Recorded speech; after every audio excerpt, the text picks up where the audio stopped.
ঘৰটো মোচা হৈ গ'লগৈ আৰু এতিয়া মই ফেনখন অলপ দি দিওঁ শুকাবৰ কাৰণে।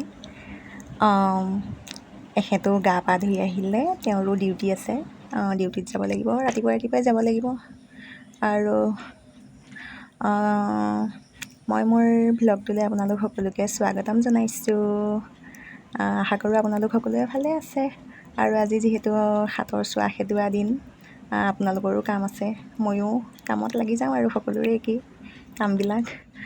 আৰু এখেতৰো ৰাতিপুৱাই কামবিলাক আছে ন, আৰু সোনকালে যাবই লাগে যিহেতু পূজা সেৱা কৰা, চাকি বন্তি দিয়া এইবিলাকৰো কাম আছে যিহেতু অকণমান সোনকালে উঠিছ কামবিলাক নকৰিলে নহয়। আৰু বিচনা চাদৰ আৰু উঠা শুন উঠা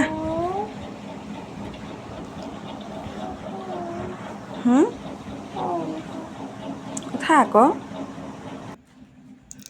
তাই উঠিবলৈ বৰ টান পায়, ৰাতিপুৱা সময়ত কেও কৰি থাকে। আৰু পৰীক্ষা আছে যিহেতু পঢ়িবও লাগিব ন, উঠিবতো লাগিবই।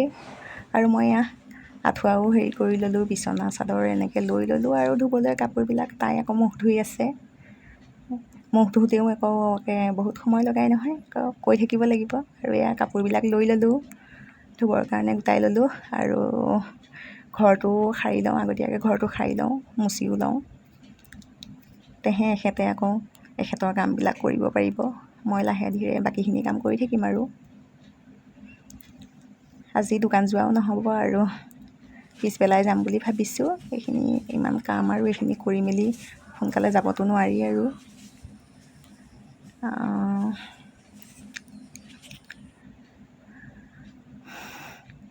এখেতেও লাগি দি আছে মোক কামত, এইবিলাক তেখেতেও কৰিছে, তেখেতৰো কৰিবলগীয়া ঢেৰ কাম আছে। আৰু ঘৰটো মুচিবলৈ মই অকণমান পানীত নিমখ দি লৈছোঁ, আৰু ঘৰটো মুচি দিওঁ বুলি ভাবিছোঁ। আৰু এতিয়া মুচি ল'লোঁ, ঘৰ দুৱাৰ মুচি ল'লোঁ। আৰু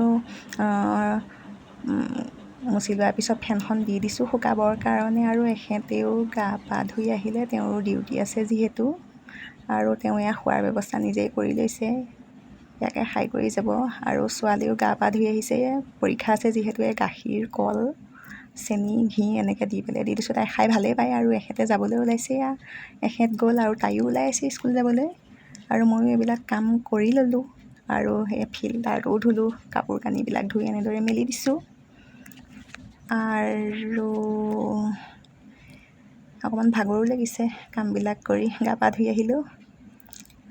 এতিয়া ভাবিছোঁ একোতো খোৱাই নাই, আৰু পানীকে খাই লওঁ বুলি ভাবিছোঁ আগতে। আৰু চাহো একাপ বনাই লওঁ বুলি ভাবিছোঁ। আৰু পানী খাই লওঁ ন, ৰাতিপুৱা শুই উঠিয়ে পানী দুনি খাব লাগে। আজিতো আৰু দুপৰীয়াই হৈ গ'লগৈ, 1টাই বাজিলেহি। পানী লৈ লৈছোঁ খাবৰ কাৰণে। থিয় হৈ পেলাই পানী খাবলৈ নাপায় আকৌ, সেইকাৰণে ভাবিছোঁ বহি লৈ পেলাই খাওঁ, বহি লৈয়ে খাওঁ, আৰু থিয় হৈ খাব নালাগে বোলে। মই এতিয়া খাই দিওঁ পানী।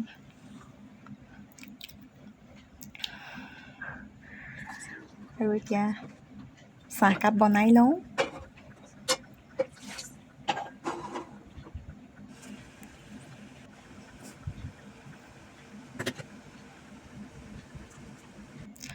লগত চানা লৈ লৈছোঁ, আৰু আম, কল, আপেল এনেদৰে কাটি লৈ খাই লওঁ।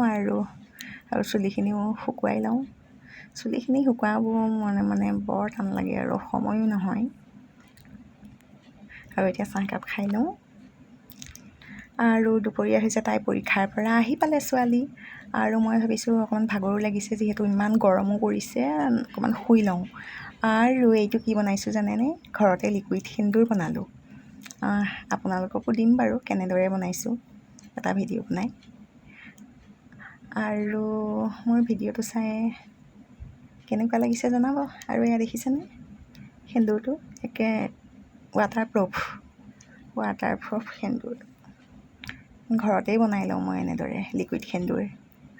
আপোনালোকৰ যদি মোৰ ভ্লগটো চাই ভাল লাগিছে তেনেহ'লে লাইক এটা কৰি দিব, আৰু কমেণ্টো কৰিব কেনেকুৱা পালে, আৰু ছাবস্ক্ৰাইব কৰি ল'ব। বাই বাই আজিলৈ।